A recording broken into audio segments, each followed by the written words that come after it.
Hey there. Hello, everyone.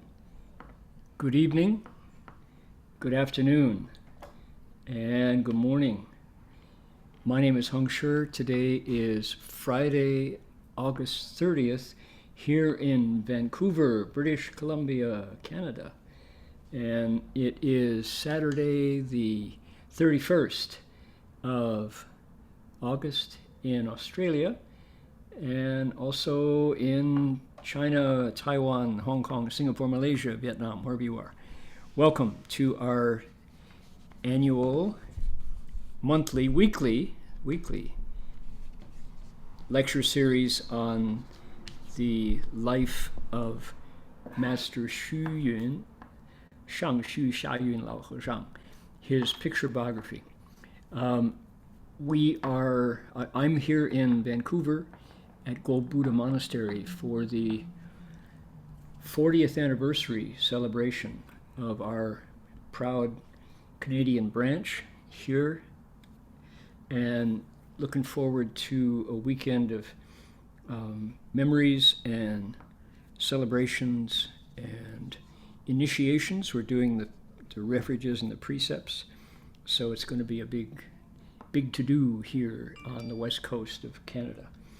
Hope all is well with you all, and I'm going to ring the bell 3 times, and then Sarah is going to request Dharma all the way from Cincinnati.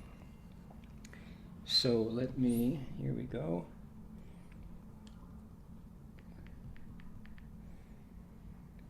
Okay, good. Please join me if you care to. I'm going to make 3 half bows and then bring the screen up. And here we go.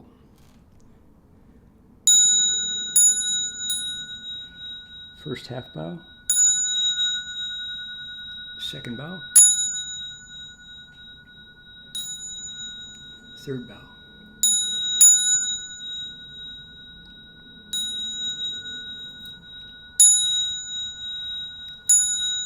Okay, Sarah, if you'd like to request Dharma, please go ahead and do so now. Amitofo, I'll request Dharma again. 恭请大德僧听，为此法会，济一切众生，请转妙法轮，教导我们如何了生脱死离苦得乐。速证无生。Will the Sangha with great virtue, out of compassion, for the sake of this assembly and all living beings, please turn the wonderful Dharma wheel to teach us how to live suffering and attain bliss and end birth and death, and quickly realize non-birth. Namo tassa bhagavato arahato samma sambuddhassa. Namo tassa bhagavato arahato samma sambuddhassa. Homage to the blessed, noble, and perfectly enlightened one. Homage to the blessed, noble, and perfectly enlightened one. Namo sadanto suchedoye alahadi samyao sambuddhoshe. Namo sadanto suchedoye alahadi samyao sambuddhoshe. 无上甚深微妙法，百千万劫难遭遇。我今见闻得受持，愿解如来真实义。Supreme and wondrous Dharma, subtle and profound, rarely is encountered, even in billions of eons. But now we see and hear it and accept it reverently. May we truly understand the Buddha's actual meaning. All right, lovely. Thank you so much. We appreciate the Dharma request. That was Chen Yu making the Dharma request. Appreciate it very much.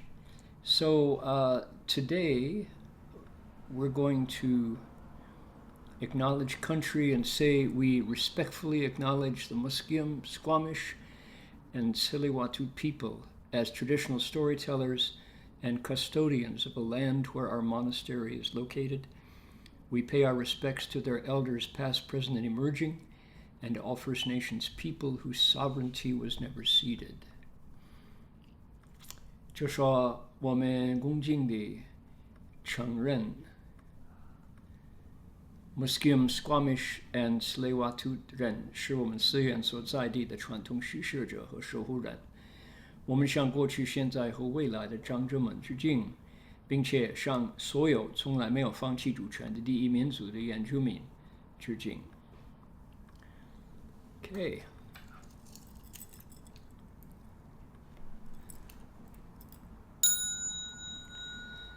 Bells sound wide, resound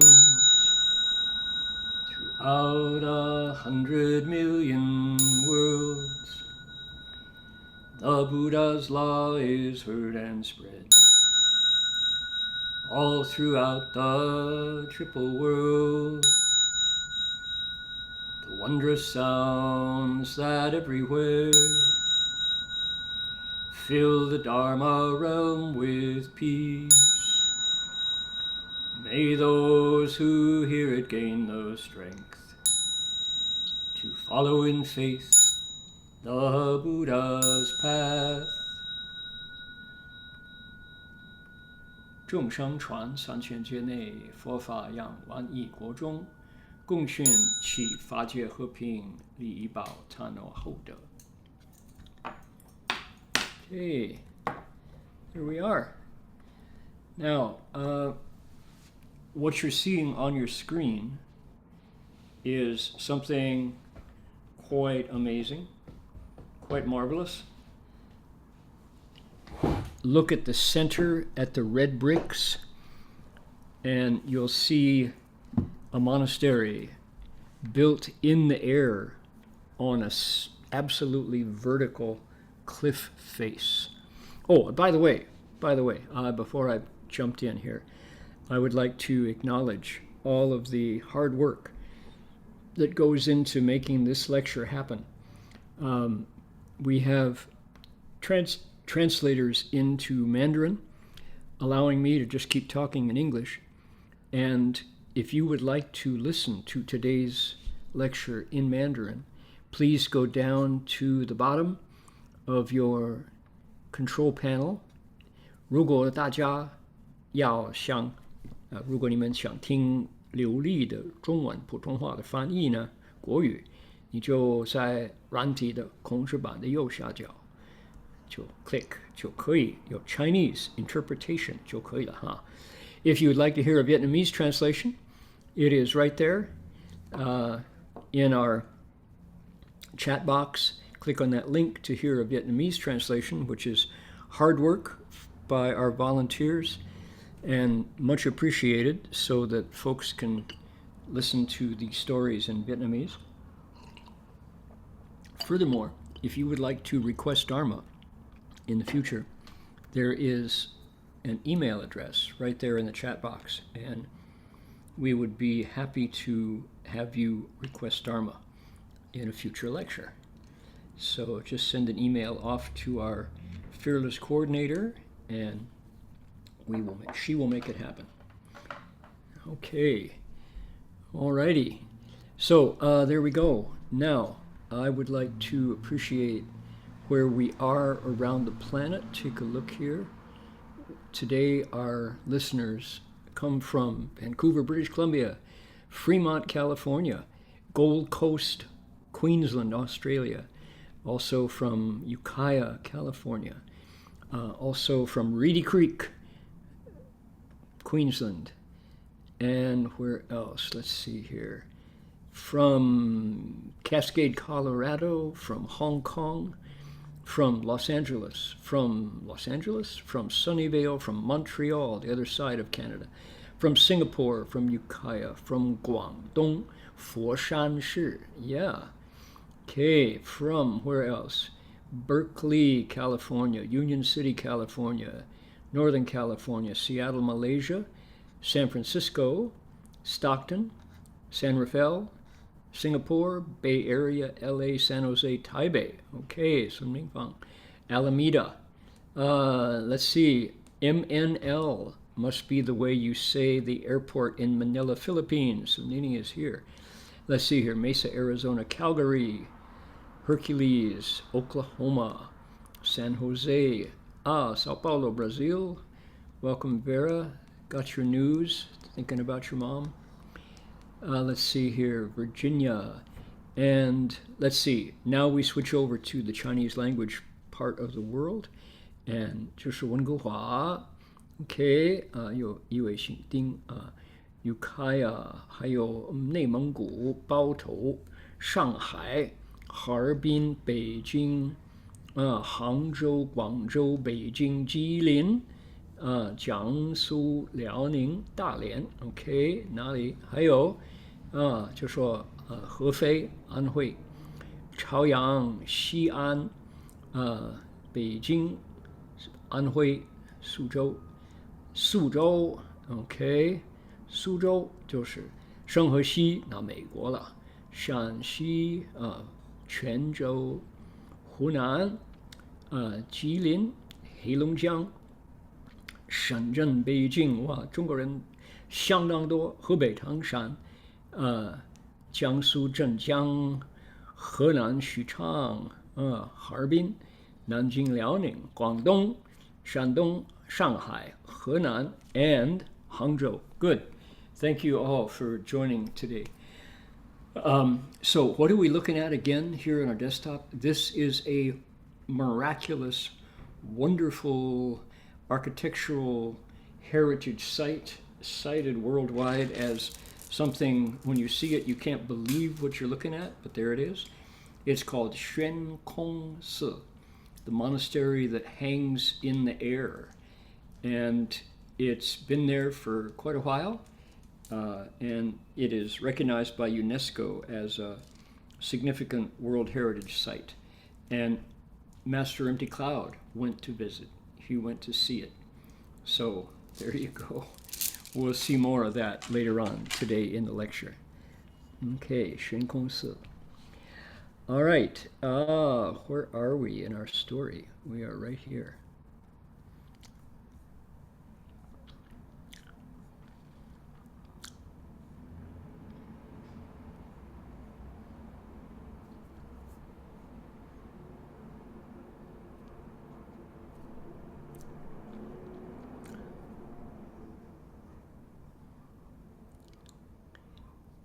It's 1884. He's 45 years old. He leaves Wutaishan and says thank you to Manjushri. 共歌台进香，拜完毕，心中欢喜，少览圣境。于7月初10日落山时，又拜谢大智文殊师利菩萨，向菩萨告辞，自华严林，向北行，回首瞻望，清亮圣境，文殊放光，千章含言，万念积雪，妙哉妙哉妙哉。He paid his respects on each peak of Wutai Mountain. The master's vows are now complete, and joy filled his heart. He took a moment to enjoy the splendid scenery, and then on the 10th day of the 7th lunar month, before making his way down the mountain, he once again bowed in gratitude to Manjushri Bodhisattva. But as he now walked north from Huayan Ding, Flower Garland Peak, he turned to gaze at the sacred space of Mount Qingliang, cool and clear, which is another name for Wutaishan. Manjushri Bodhisattva emitted rays of light which reflected from snow that had gathered for thousands of years on those cold, craggy peaks. How splendid it was. Okay. Now, this is a significant milestone in our biography of our hero, because he has been heading for Wu Taishan and appreciating Wu Taishan and making the most of his visit there for years now. And it's over. The time is up. He's saying goodbye now. And he's had all these miracles connected to Manjushri Bodhisattva. He's been saved from dying twice. He's sat for weeks of meditation there on the various peaks.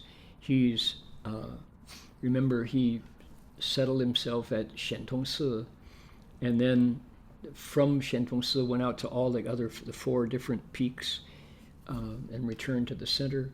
He attended a big Fa Hui there. And he got, last week, we heard that he got this miraculous sighting of the Zhihui Deng, also known as Sheng Deng, wisdom lamps or sages' lamps, sages' lanterns, that appeared in the sky as a meteorological spiritual phenomena. Ordinary people don't get to see them, but he did. And just incredible. So, and then I told the story about bowing, how Master Xuanzang bowed to the Buddha's shadow on his way to India and got a spiritual, miraculous response there too. So 2 pilgrims, we talked about them last week. One was in the 7th century and one was in the 20th century, actually the 19th century. So amazing to have these men, just like you, like me, who did something incredible with their lives. By their devotion to the Buddhist teaching, they actually got nature, got heaven and earth to show something wonderful and unique. All right, so that's the event. Now, he's saying goodbye, and the thing I want to point out here is the pairing up of the mountain and the sage whose teaching is connected to the sacred space. First of all, mountains have long been considered different. Some people just love the plains, and the plains have their definite spirituality. There's the long grasses, the wind that blows through constantly, the fertility, the expansiveness of plains. I'm thinking Nebraska and Iowa and Oklahoma and Kansas, all the way out to the Rocky Mountains. That's in America. In Australia, it's sand plains, sand dunes, but it's that same sense of flatland, and the eye goes on and on and on. Then there is the spirituality of water, of lakes and running rivers and creeks, and the ocean with tides and billows and calm and all of the beings that live in the water. But mountains have something different and something quite wonderful and unique. And they're prominent, and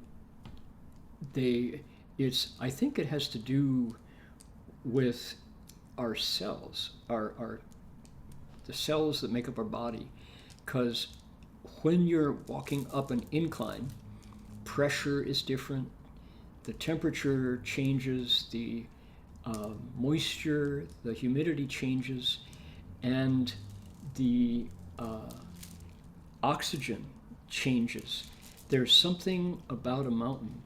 When you get above the tree line even, or when you set your first footstep onto the trailhead, You get out of your car, you lock your car, you hope you didn't leave anything in it, and you go through the little gate. Often it's just two poles that mark the beginning of the trail, and you set off up the mountain.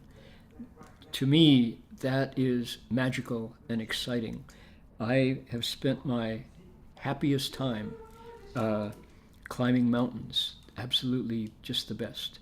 And I haven't been climbing with ropes or axes or pitons, not on ice, but mountain walking, particularly the mountains in New Hampshire and Vermont and the Appalachians and the Green Mountains and the White Mountains, and where you can do it on your own feet. You don't have to have special equipment. That is wonderful mountain walking. So the simple act of putting one foot in front of the other, going up a trail where the ground is sloping, going up. It's not like the plains. You have to work a little harder. Your heart beats faster. Your lungs pump more oxygen as you go up. That's obviously in just the very fact of changing altitude with every step seems to take us closer to heaven if we are worshiping gods or celestial beings. More importantly, I think, is the fact that with every step up you go, you get more altitude and more vision on what's below.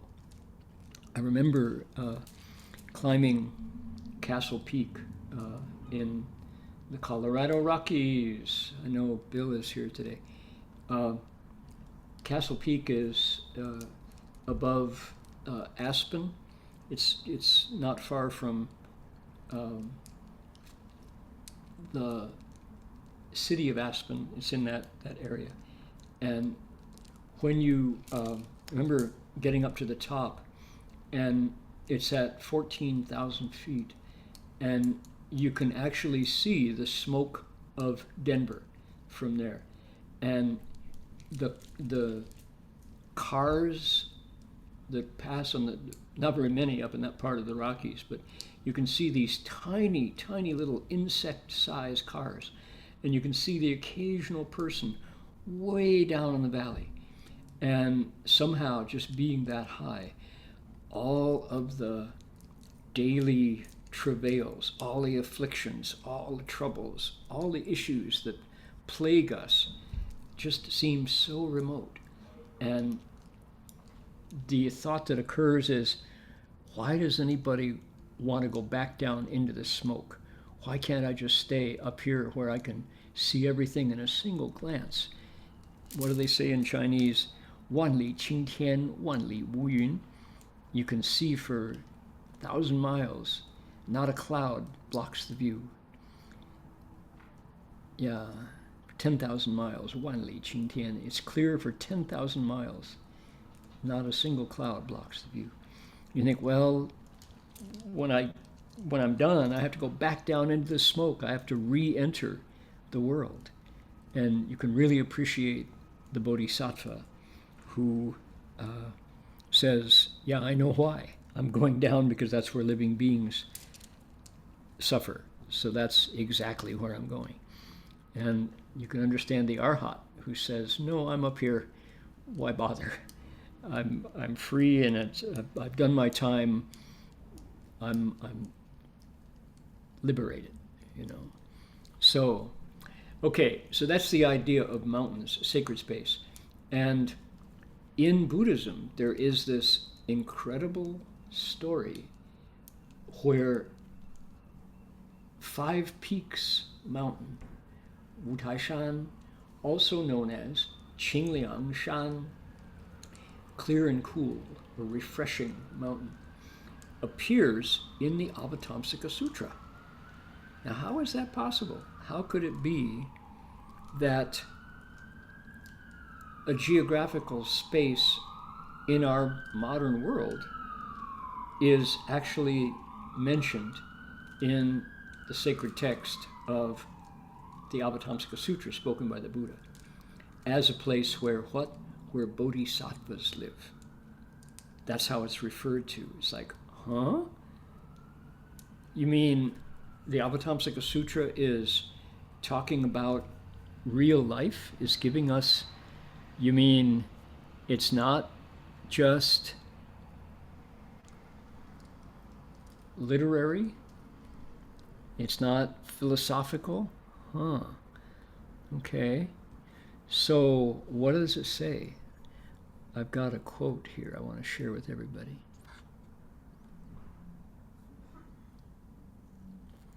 It says,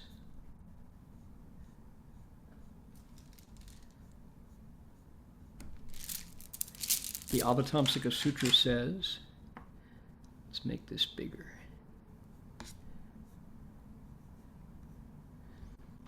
Zhu Pusa, the chapter called Bodhisattva's Dwelling Places.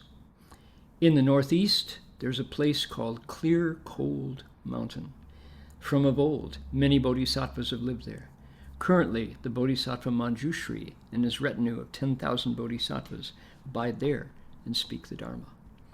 华严经诸菩萨住趣品住处品说，东北方有处名清凉山，从昔以来，诸菩萨众于中止住。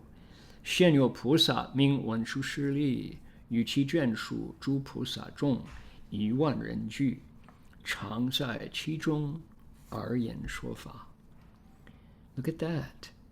Now, the first time I saw that, I thought, yeah, that's interesting. But really? The Avatamsaka Sutra, the Buddha, is telling us about a place that we can actually go to with our bodies and see it with our own eyes. It's not, spiritual. It's not a sacred text that is kind of in the realm of sages apart from humans. No, it's right there. So that overlay between the scriptural world and our world has always excited me. And Master Chengguan has said, 岁季见冰，夏扔飞雪，整雾雁舒，古月清凉. Ages of solid ice in layers. Even in the summer, the snow flies. There is never summer heat. That's why it's called refreshing and cool. 古月清凉. How interesting. So, yeah, this is Qingliang Shan. And Manjushri Bodhisattva, interestingly, among the, if you look at the four bodhisattvas, the four great bodhisattvas of the Mahayana, Manjushri Bodhisattva lives on Wutai Shan, what we call Wutai, what has been called Qingliang Shan. And that's where pilgrims go. When you go out to Wutai Shan, you're on a pilgrimage, and mostly. So our hero, Master Xuyun, chose Wutai Shan as the destination for his pilgrimage. And now it's time to leave, so he's saying goodbye. 拜谢菩萨下清凉，瞻仰圣境不彷徨，石桥横锁天然妙，楼阁轩空照画梁. Bowing in thanks to the Bodhisattva, he descended from Qingliang Mountain. He gazed back up at the holy places, his steps hesitant, reluctant to leave. Interlocking stone bridges reveal nature's miracles. Temples and halls cling to cliffs and show the magnificence of creation. Right? Got it? Yeah, this is so cool. What is Shifu talking about? Shifu he gives us another clue. So, goodbye to Manjushri. You've saved my life. You've shown me sage's lamps. You've sent out light here, it says. 文殊师利放光，千丈寒焰. And now he is going just beyond to Hengshan and Beiyue Hengshan, and he sees something, he sees humanity's contribution to this incredible landscape, and it is equally marvelous. What is it talking about?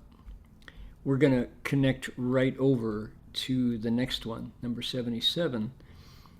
Here we go. 至大营，浑圆南境，朝离北岳衡山，至虎峰口，有朔方第一山，十方，异妙，云集插天，琼碑森立，进香下山，暗衡山，乃五岳名山之一。非但中国皆闻名，即世界各国人士亦皆知名来参观。The master went south of Hunyuan, turbid source, to the great camp Daying. He visited the north peak Hengshan. At Hufeng, Tiger Wind Mouth Pass, he saw the stone memorial archway which says, foremost mountain of the northern region. When he arrived at the temple, he visited the stairway to the clouds, which towered into the sky. He saw a forest of stone memorial tablets, and then, after offering incense, he went back down. Now, this is an unusual entry. Shifu gives us a note. The writer here in this comment, that's Shifu himself. He gives us an editorial comment in the text itself. He says, Hengshan is one of the 5 sacred mountains, not only famous and well known to the Chinese people, but renowned by tourists and pilgrims worldwide. You can see Shifu has a comment. So here's our pilgrim, and you can see there's the roofs of temples here and this gate. And he's a tourist. He's looking up. He's holding his staff, carrying his own baggage and his patched robe, and looking up. And clearly, Shifu wants to point this out too. Shifu wants us to recognize what among the various sights that Master Empty Cloud saw, this one is particularly significant.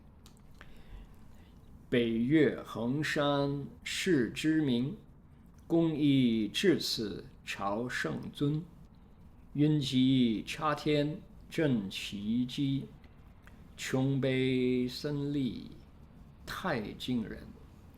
The north peak of Hengshan is known throughout the world. The master went to pay his respects at the holy sites. The stairway to the clouds reaches for the sky, truly a wondrous sight. The forest of stone memorial tablets are awe-inspiring indeed. All right, now, you're just hearing it. Now you can see it. Here you are. This is the one that Shifu mentioned by name in the previous. And I'm going to go to this end. Look at this. Shen Kong Si. My goodness. How could that be? Is that possible? There it is. Look at that. This is a vertical cliff. And yet, there's a temple built right into the rock. Now, this temple was started out by one monk. There it is. People have probably seen this. This is Hengshan, Beiyue Hengshan. There are two Hengshans in China. This is the northern one. And it has a very interesting history in that, because this is so far north, this temple never really got imperial money supporting it, because it was often in the hands of barbarians or invaders. It wasn't always available to the government, to the emperors, because the north was pretty much always in a state of constant conflict. So this place had to develop on its own, and yet it was so inspiring to folks that it survived. Not only survived, it thrived. And it's right there on this vertical cliff face. And the thing that holds it together are 27 wooden pillars, which are pounded in. Let's see, there's a picture of them. Here they are. Here they are. These wooden poles are held in by miraculous engineering, super clever and stable, and yet the Chinese government in the last couple hundred years, particularly since the last 50 years, have been regularly inspecting it, making sure that it doesn't fall down, because this is a worldwide phenomenon. As I said, UNESCO has added this to the list of World Heritage Sites, because, I mean, if you have, what do you say, agoraphobia, fear of heights, probably better to stay down on the ground. This is really something. It's truly an engineering miracle, but it's been there for hundreds and hundreds of years. Now, one of the other wonderful aspects is one that Shifu brings up, which is this temple celebrates Confucius as well as Lao Tzu, as well as the Buddha, Guanyin. So this temple has been a refuge and a sanctuary for Buddhist, Taoists, and Confucians all along. So here you can see the different, this is mostly Guanyin and Weituo and a Dunhuang Tianren and a sage. But take a look at Lao Tzu. There he is. That's right there. So all three of China's indigenous iconic religions are welcome and celebrated here at Hengshan, Beiyue Hengshan. Take a look at how, it's like you want to just grab onto the railing.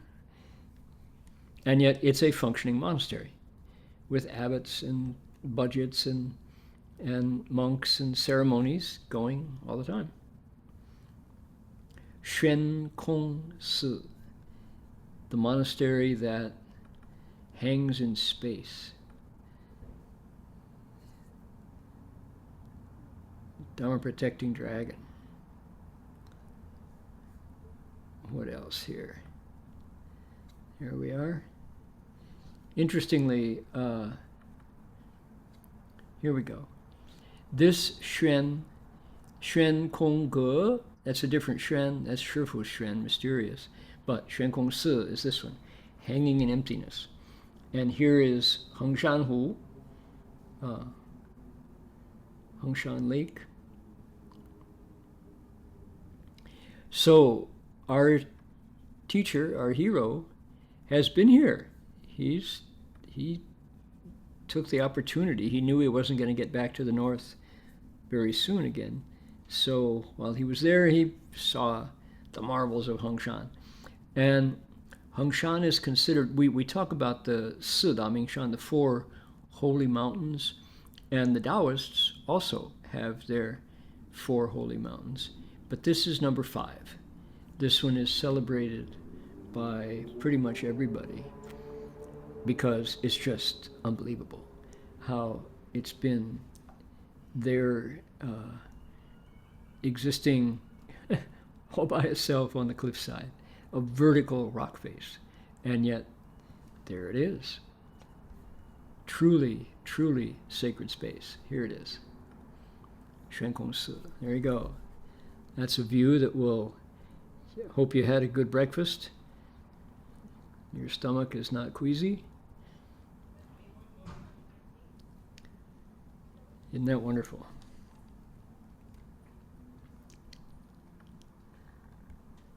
There it is again. From a distance. Hengshan. Now, in our verse, there's multiple. Here it is in the winter. Check out the winter view.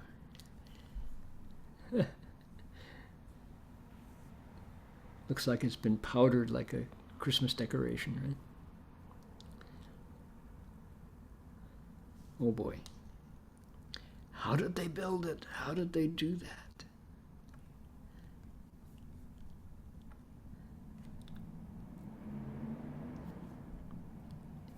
What kind of vision and fortitude did the monks who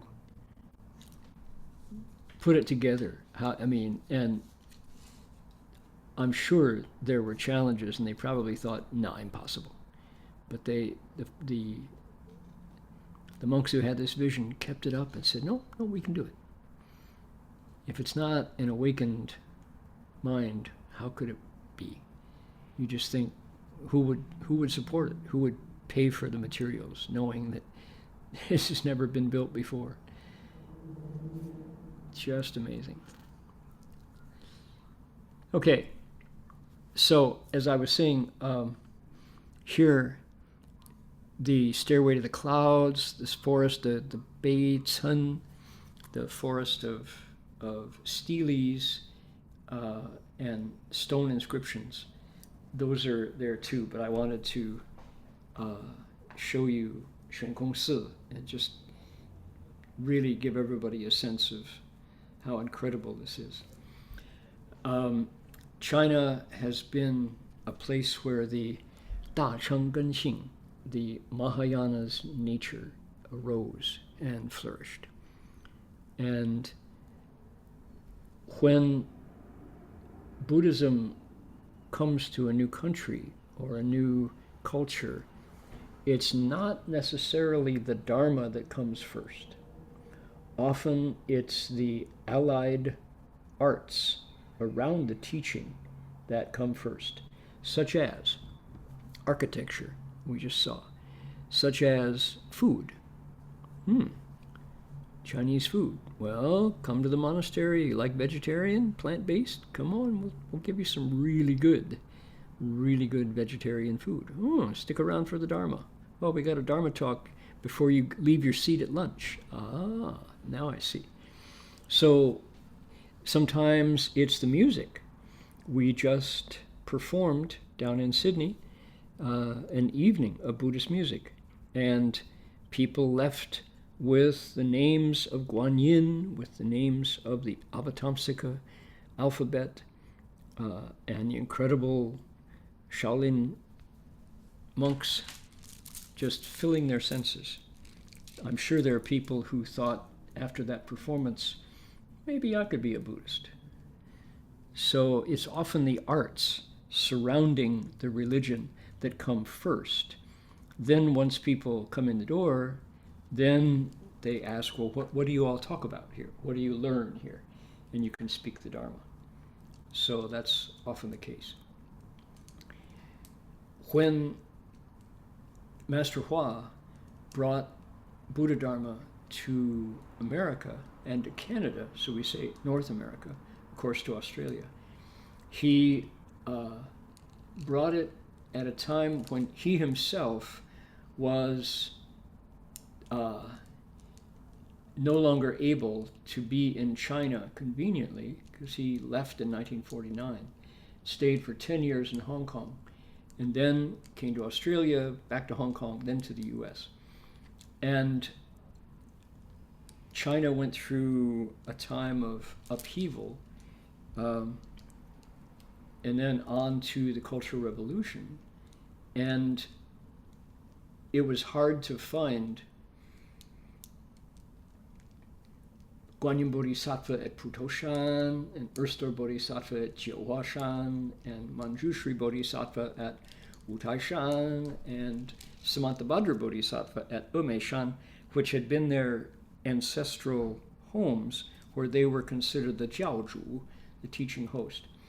Even the Avatamsaka Sutra says that Manjushri is there at Qingliangshan.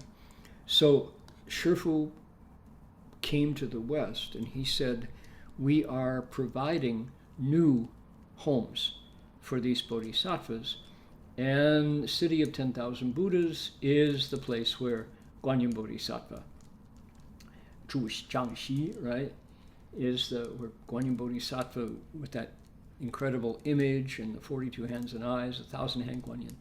That's where Guanyin is home and the teacher. And when you get to Gold Summit Monastery, that's Erstor Bodhisattva in Seattle. When you go to Calgary, you have Samantabhadra Bodhisattva. And when you get to Gold Buddha in Vancouver, Manjushri Bodhisattva is the teacher. So here we are now. This weekend is the 40th anniversary of Gold Buddha Monastery. Founded originally in 1983, and Heng Chao and Heng Shi, two bowing monks, were the first monks here. So we arrived in autumn 1983 and stayed here for 2 years. In 1985, Dharma Master Heng Shi came to be the staff, and in 2000 and be accurate here, in 2000 we relocated from East Hastings Street to the current location here in Mount Pleasant on 11th Street. Then progressively there were inauguration of images, Medicine Buddha, Erstor Maitreya, and Master Hua. 2009, the 25th anniversary. 2011, it expanded. 2013, they completed the expansion. 2014, the 30th anniversary. And now, this year, we've got the 40th anniversary. And oh my goodness, thinking about all of the changes that have gone down here.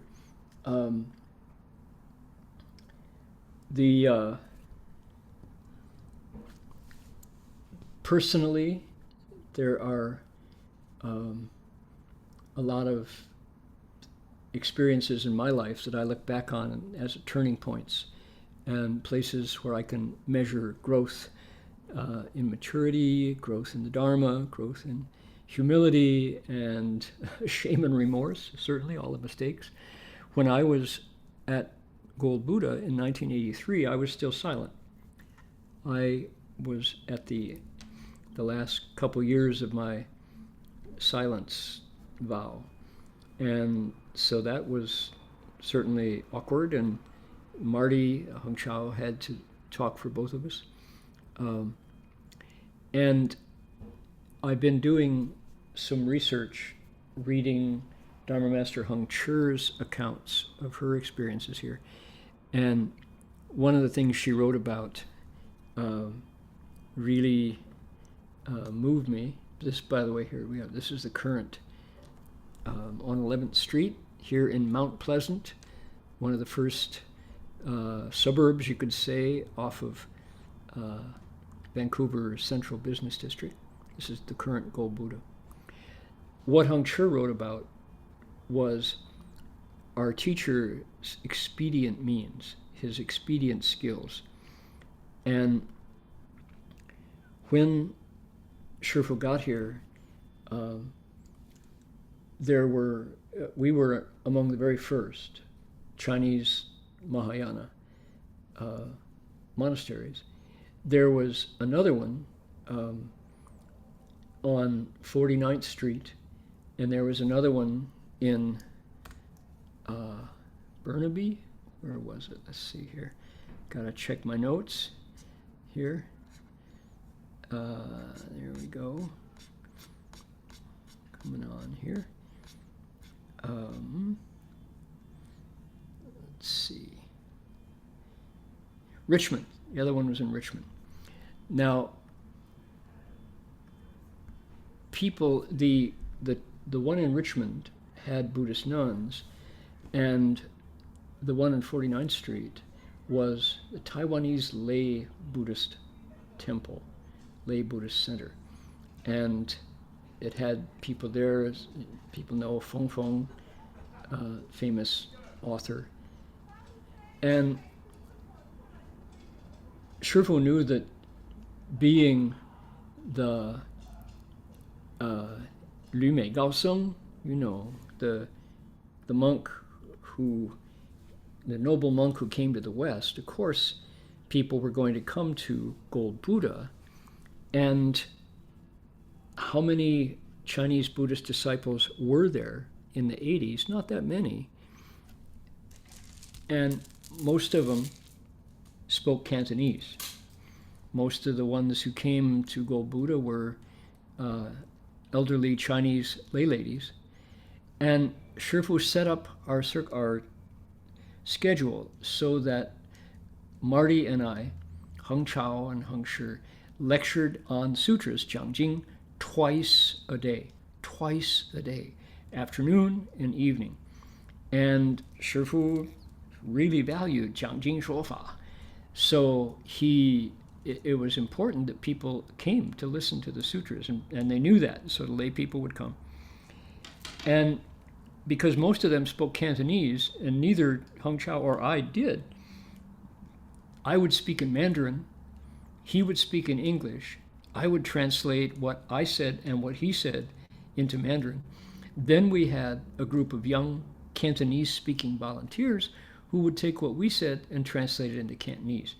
So these poor, long-suffering lay people had to listen to 3 versions of the same not very inspiring explanations, because we were just beginners in explaining sutras. So I would speak Marty would speak in English, I would translate into Mandarin, and then somebody would translate into Cantonese. 3 go-rounds of the same Dharma. And of course my Chinese was really funky back then, broken and halting. But we did it, and that happened Monday to Friday. But listen to this. Shifu knew that the lay monasteries, Richmond, I think it was Guanyin Si, and then 49th Street, they really depended on their own disciples.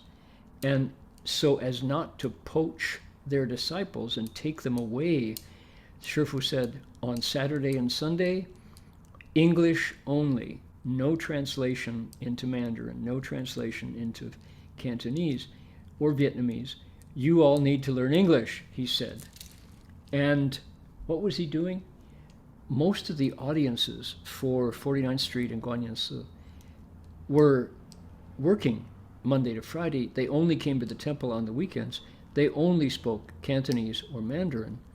And so, of course, they didn't come to Gold Buddha because we were speaking English.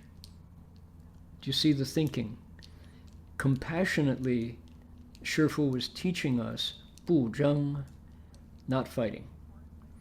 He could have set it up so that, oh, I get all the disciples come to Gold Buddha, and the other two places struggle and resent us for taking their disciples, because we've got the monks and the Master Hua's virtue.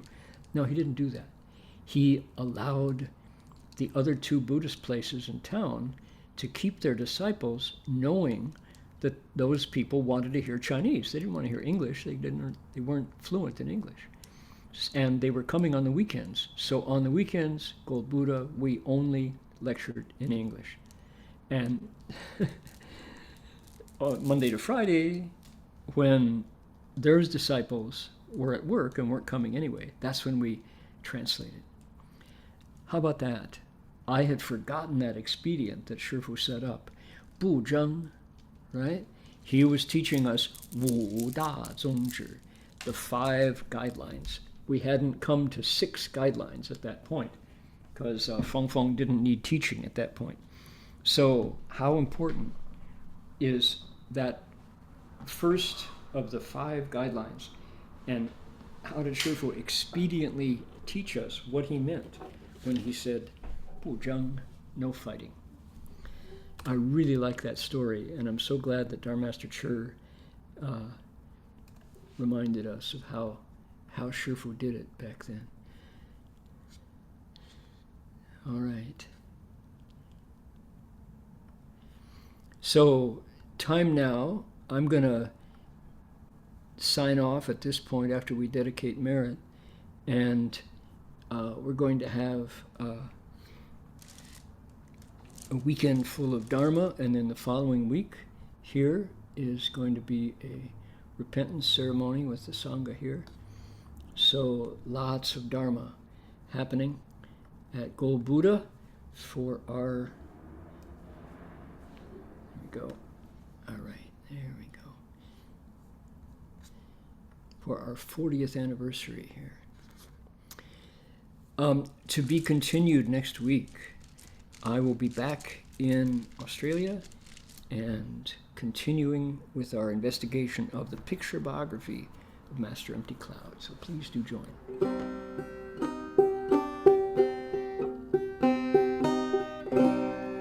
Anybody like to dedicate merit with Medicine Buddha's mantra? Please join me if you do. Here we go.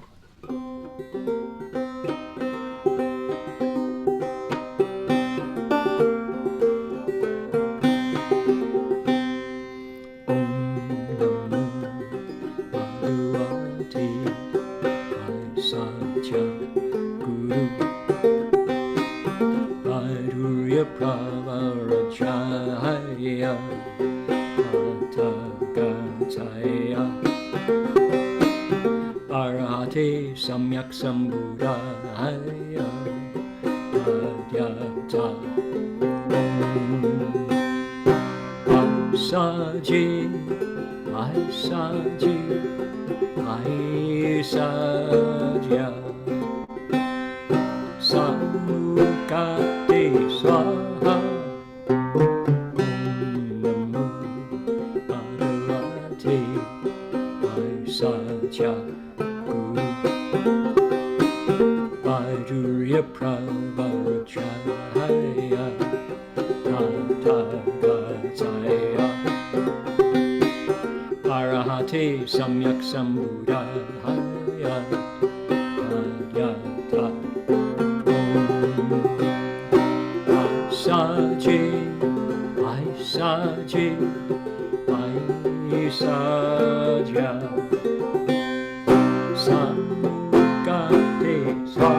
One more time. Namo Bhagavate Vaisatya Guru Vajurya Pravarajaya Tathāgataya Arahate Samyak Sambuddhaya Adhyata Aisaje, aisaje, aisajya, samukate swaha.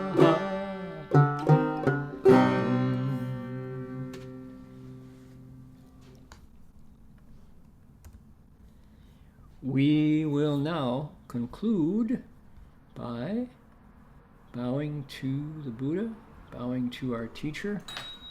Please join me if you care to.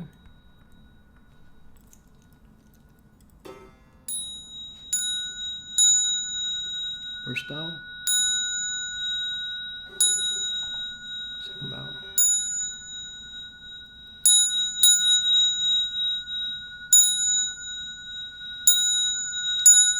Bow in respect to the Venerable Master.